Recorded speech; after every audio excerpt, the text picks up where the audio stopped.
ইকরা না পারছে গলা ফাটিয়ে হাসতে, না পারছে চুপ করে থাকতে। মুখ লাল হয়ে গেল হাসি আটকাতে গিয়ে।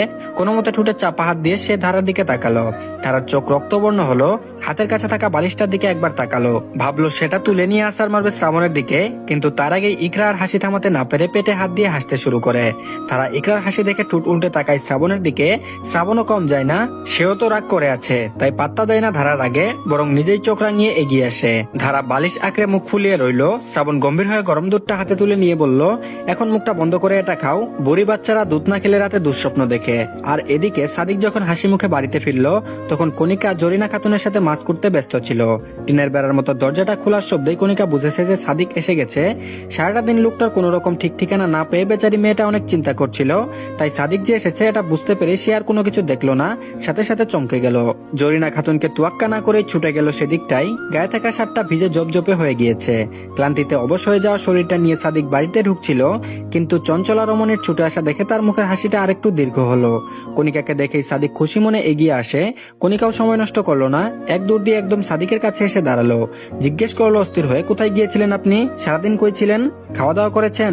আমারে তো কিছুই কইলেন না, কি করলেন সারাদিন? এতগুলো প্রশ্নে সাদিককে ঘিরে ধরলো কণিকা।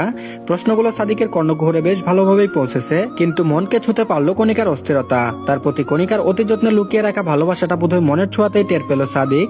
তাই ঠোঁট কামড়ে হাসলো, বুক ভরে তৃপ্তির শ্বাস টেনে নিল। ফুল গাছের চারাটা নিয়ে পেছনে রাখা দুহাত সামনে এনে চারাটা কণিকার চোখের সামনে ধরে মিষ্টি করে বলল, গোলাপ সুন্দরীর জন্য গোলাপের চারা আনতে গেছিলাম। কণিকা এক মুহূর্তের জন্য বোকার মতো তাকালো সাদিকের দিকে। প্রথমত সম্বোধনটা বুঝতে পারেনি, দ্বিতীয়ত গোলাপের চারাটা দেখে বোঝার চেষ্টা করতে থাকলো, কিন্তু এই প্রথম বিষয়টা আগে মস্তিষ্কে ঠেকলো। তাই চোখ পিটপিট করে নিজের দিকে তাকিয়ে সন্দিহান হলো। সাদিককে সরল মনে জিজ্ঞেস করলো, গোলাপ সুন্দরীকে আপনারে কেন আনতে কইছে? নিজে আনতে পারে না? সাদিক আবারও হাসলো, দুদিকে মাথা নেড়ে বলল, না আনতে পারে না, ছোট মানুষ তো, তাই আমার কাছে আবদার করেছিল। কণিকা কেন যেন মন খারাপ করলো, ভাবলো সম্বোধনটা সত্যি সত্যি কারো নাম, আর তার জন্যই সাদিক এই চারা গাছ এনেছে। তাই নিজের আঁচল খুঁড়তে থাকলো আর মিনমিন করে বলল, কোনো না কোনো বেডের জন্য আপনি আমার না কইয়া সকালে বাড়ি থেকে বের হয়েছিলেন। আমি যে খুঁজবো আপনার এটা মনে ছিল না? সাদিকের ঠোঁটের হাসিটা কমলো, পরিণত হলো আবেগী মুখ ভঙ্গিতে। চোখে জল জল করে উঠলো অন্যরকম অনুভূতির দৃষ্টি। ভাবলো কিছু একটা, কেমন যেন মিয়ে আসা কণ্ঠে বলল, তুমি খুঁজো আমারে? কণিকা কিছু বলল না, ঠোঁট কামড়ে মাথা নিচু করলো। কানে গুজে দিল খোপা করে আটকাতে ব্যর্থ অবাধ্য চুলগুলো। সাদিক মলিন হাসলো, আর লজ্জা দিতে চাইলো না মেয়েটাকে। এমনিতেই বেচারি ভীষণ সহজ সরল, তাই চারাটা এগিয়ে দিয়ে বলল, নাও তোমার জন্য আনছি। তুমি যে মোবাইলে ভিডিওটা দেখাইলা, ওই ফুল গাছের ওই চারা। যত্ন নিতে থাকলে এমন বড় বড় ফুল বাইর হবে, খুব সুন্দর লাগবে দেখো। কণিকা চোখ বড় বড় করে তাকালো, তারপর বলল, এটা ওই ফুলের চারা? সাদিক হেসে মাথা নাড়ালো, তারপর বলল, হ্যাঁ। আরো অবাক হলো কণিকা, হা করে তাকিয়ে বলল, আমার জন্য? আমি নিব? সাদিক বলল, হ্যাঁ অবশ্যই। কণিকা বলল, আপনি যে কইলেন কোন গোলাপ সুন্দরীর জন্য আনছেন? পিক করে হাসলো সাদিক, একটু মাথা নামিয়ে তার বুকের মাঝামাঝি থাকা অদূরে উচ্চতায় কণিকার মুখের সামনে নেমে এলো। এরপর একটু ধীরে ধীরে বলল, তুমিই তো গোলাপ সুন্দরী। আগের থেকেও চোখ বড় বড় করে তাকালো কণিকা।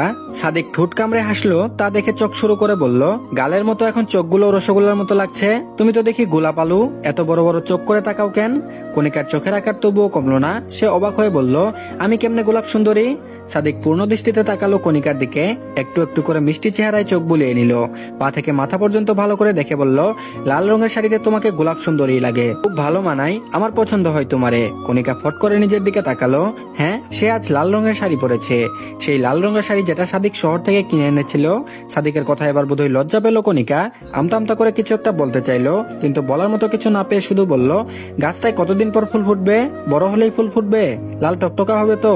সাদিক আশ্বাস দিল, তারপর বলল, ভালোবাসা দিয়ে যত্ন নিলে অবশ্যই হবে দেখো, যত আদর করে যত্ন নিবা তত সুন্দর ফুল হবে।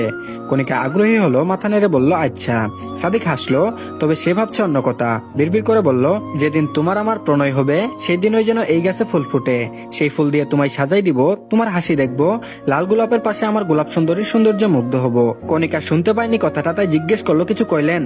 সাদিক চমকালো, মাথা দুদিকে সজোরে নেড়ে বলল, না কিছু কয় নাই। কণিকা ভ্রু কুচকালো, জেদ ধরলো, তারপর বলল, না আমি বুঝতে পারছি, কোন কি কইলেন? সাদিক দুষ্টু হাসি হেসে বলল, তোমারে সুন্দর লাগছে কইলাম। কণিকা কণিকার গাল কি লাল হলো কি জানি, তবে দারুণ লজ্জা পেয়েছে সে।